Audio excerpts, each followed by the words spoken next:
Being as broke as you are, you only have the option of sleeping outside.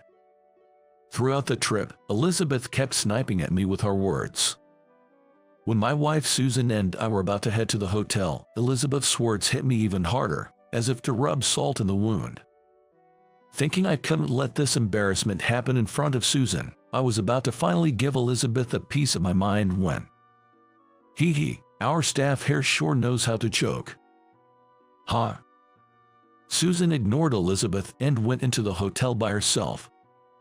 Then, as the manager came out from the back of the hotel with a smile, welcoming my wife, Elizabeth's face turned pale upon hearing his words. My name is John. Traveling is a hobby of mine, and my wife Susan shares the same interest. Our meeting was facilitated by this shared passion. Thank you for joining our sightseeing tour today. We will do our utmost to ensure you have a wonderful 3 days with us. Being a travel enthusiast, I often sign up and participate in sightseeing tours. Susan, like me, frequently joins these tours as well. During one tour, Susan and I ended up sitting close to each other, naturally leading to more conversations between us. Oh, John, were you also on that tour recently? Yes, I was. The scenery was breathtaking, and the food was delightful. I've been thinking about going on that one too.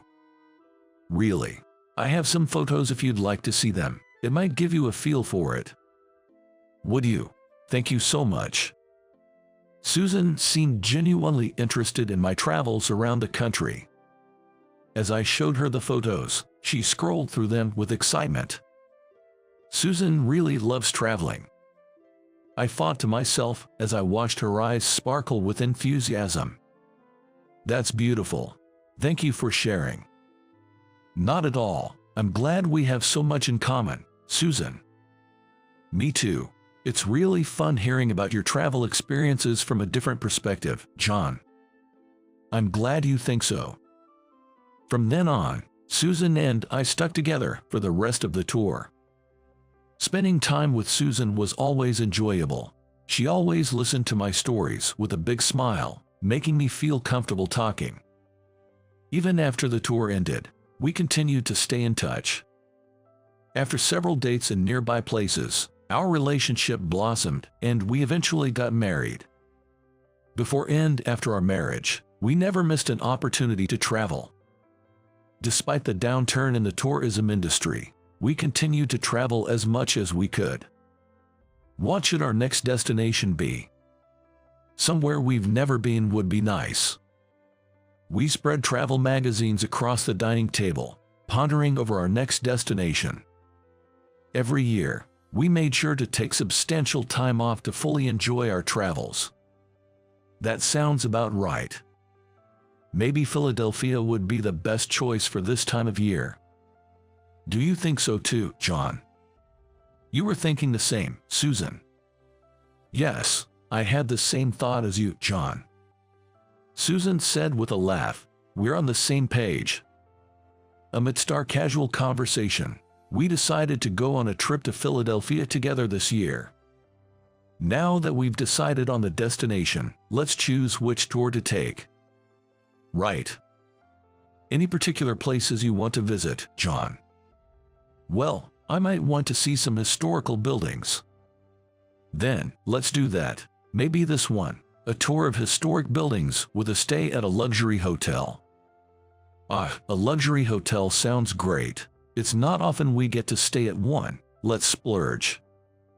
Oh, but wait a minute here. What's up? Just wait and see. It'll be a surprise for the day. Susan, having decided on the tour, was smugly smiling as she made some calls. I wonder what she's up to. Well, as long as Susan is happy, it's all good. With that thought, I decided not to dwell too much on Susan's actions at that moment. Looking forward to our Philadelphia trip in 2 months, we went to sleep that night. Susan and I couldn't wait for the day, going over the tour details again and again. We kept telling each other, I'm looking forward to it. I thought to myself, We're like elementary school students who can't wait for their field trip. And then, on the day of our Philadelphia tour. Hee, I'm so excited. Me too. Arriving at the tour meeting spot, we were filled with anticipation for the journey ahead. What should we eat? You sure do love your food, Susan. Well, delicious food is the essence of traveling. Haha, that's true. Ladies and gentlemen, thank you for joining our Philadelphia tour today. We will do our utmost to ensure you fully enjoy your time. My name is Elizabeth, and I'll be your guide for today. Elizabeth, stepping forward, greeted us politely. Elizabeth. Hearing a familiar name, I couldn't help but stare at her face. Could she be that Elizabeth? John, is something wrong? No, it's nothing. Elizabeth was a classmate from my school days. It was a story from over a decade ago. Back then, Elizabeth and I were in the same class. While Elizabeth stood out in the class, it wasn't because she was popular. Guys, you won't believe what I heard about her. What? Tell us. Come on, spill it. She was the type to gather attention by spreading rumors about others. Some of Elizabeth's rumors were baseless, while others had a grain of truth. Gossip and rumors are irresistible topics for teenagers. During those impressionable teenage years, it's easy to speak bad things about someone you're not particularly interested in. Unfortunately, I became one of Elizabeth's targets. Speaking of which, I heard something the other day. Standing in front of the teacher's desk, Elizabeth began talking loudly enough for everyone, not just her group of girls, to hear. John is super poor. Really? Is that true? So, that's why his clothes always look so worn out. Yeah, he's so poor, he can barely afford new clothes. Isn't that sad? Poor thing. Elizabeth, glancing over at me, shouted such things loudly. Her group of girls also seemed to be pitying me deliberately. Spreading such rumors, what's the fun in that? Indeed, my family wasn't wealthy. But we weren't in such dire straits that it warranted being fodder for my classmates' amusement, and honestly, it was unpleasant. Moreover, I hardly ever spoke with Elizabeth. And, is it really that fun to gain attention for spreading rumors about others? I grew up carrying this smoldering resentment towards Elizabeth. After graduation, I had no contact with Elizabeth, so she completely vanished from my memory. But seeing her in person brought all those memories flooding back. Elizabeth, noticing my stare, seemed to realize that we were former classmates and her eyes widened. It was a fleeting moment. She quickly narrowed her eyes and looked away from me. What's her deal? Just as I was getting excited about our fun trip, running into Elizabeth dampened my spirits. John, are you okay? Sorry, I'm fine. The Philadelphia trip was supposed to start without a hitch from there. However, Elizabeth's behavior made not only me but also Susan uncomfortable. Excuse me, about the story you were telling earlier. Oh, you can read about it in the pamphlet I handed out earlier. Elizabeth was blatantly cold towards Susan. Excuse me, Elizabeth, you were talking about this place, right? Yes, indeed. This building is very valuable. She was polite to those who were wearing designer clothes and who must be rich by the looks of them. What's with her? I'm sorry. Why are you apologizing, John? Feeling bad that Susan was made uncomfortable on our trip, I told her about my history with Elizabeth. That's awful. I guess it's because she sees me with you. We were looking forward to this, sorry. It's not your fault at all, John. I'm going to talk to her. No, it's okay. Let's not worry about it and just enjoy ourselves. But I'm fine, really. If you say so, John.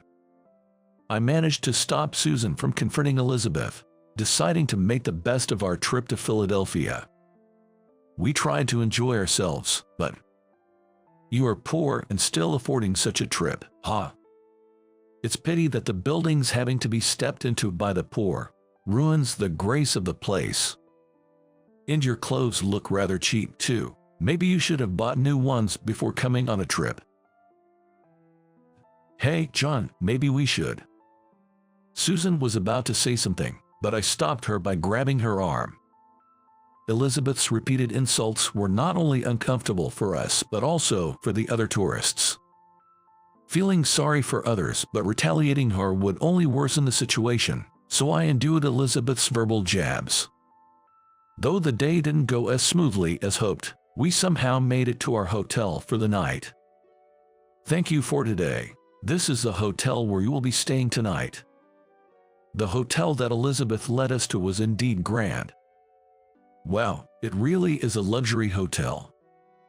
Right. Suddenly, Elizabeth blocked our path. People like you, the poor, should be sleeping outside. Please enjoy the great outdoors with your wife too. This isn't a place for poor folks. Elizabeth, that's a bit much. As I was about to say, that's going too far. Susan, as if she couldn't see Elizabeth at all, entered the hotel with a smile. Susan. Our staff seems to have a good sense of humor, so I'll speak with the manager about this. What do you mean? As I struggled to grasp the situation, Elizabeth tried to stop Susan from entering the hotel. Hey you, what do you think you're doing? Just going in like that? Is that something you can say to me? At Susan's words, Elizabeth frowned. Then, a woman emerged from the back and greeted Susan. Owner, thank you for coming. Manager, thank you for your hard work. It seemed that Elizabeth was more surprised than I was. Elizabeth stood there, her face pale. Could this be? Before we got married, Susan had mentioned that she was the owner of a travel agency. I knew she was mainly the owner of a travel agency, but I also heard she owned a hotel. I didn't marry Susan for her power or wealth, so until she said, I own a travel agency, I hadn't really delved into her work life. Elizabeth, do you understand now? We must not discriminate against any customer. Elizabeth bit her lip in frustration at Susan's words.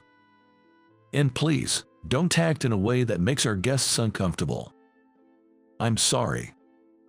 If you understand, that's good. To be honest, I've heard about your reputation. It reached me. I've received feedback that your customer service attitude could be better from both customers and employees. It seemed her customer service attitude had been a topic of discussion within the company. I figured Susan must have joined this tour to assess her customer service firsthand. Why? Why can a poor person like John marry someone with power and wealth like you? I can't believe it. Oh my. Elizabeth, frustrated at being out-argued, raised her voice in insult to me as if to vent her anger. Susan sighed deeply in response to her frantic behavior. Elizabeth, you really didn't get it. What don't I? People shouldn't be judged by whether they have money, power, or what they look like. The true charm of a person is on the inside. The inside. At Susan's words, Elizabeth collapsed to her knees. Do you understand now? I don't. Elizabeth, I understand that what's inside a person is important, but why can't we judge people based on whether they are wealthy or not? Elizabeth, that's discrimination. In the hospitality industry, you absolutely must not do that. Besides, John is a wonderful person. It's a shame you didn't see his charm back when you were students. I wasn't approached by John because I have wealth and power. If anything, I was the one who fell for him. John isn't just about enjoying travel himself. He loves it so deeply that he always plans trips that ensure others enjoy them too. John is. He researches thoroughly and makes sure to fulfill everything I want to do or see on a trip. That's the kind of person he is. Elizabeth looked up at me with a tearful face. In such moments, I'm not sure how to react. While I wasn't without anger towards Elizabeth, I felt that stooping to derogatory remarks would make me no better than her. Elizabeth must have always been desperate for attention. From her school days, she seemed preoccupied with others' opinions, often putting others down to lift herself up. If this behavior had been confined to her teenage years, it might have been dismissed as youthful folly, but Elizabeth had let it fester into adulthood, affecting her work. "John, what should we do?" Susan called out to me, pulling my gaze from Elizabeth to her. "What do you mean?" "As the owner, I can fire Elizabeth right here." "That would be..." I looked at Elizabeth once again. She wore an indescribable expression. Her guidance was very clear, and honestly, despite the discomfort during this tour, I thought she was a capable guide. I hope she becomes a guide who can better convey the charm of travel. "I thought you'd say something like that, John." Afterward, it seemed Elizabeth took our words to heart. After the Philadelphia trip, Susan told me about Elizabeth's recent behavior, which appeared to be treating everyone equally. With her unwavering customer service, Elizabeth's reputation improved. Later, she connected with a tourist on a tour and eventually got married.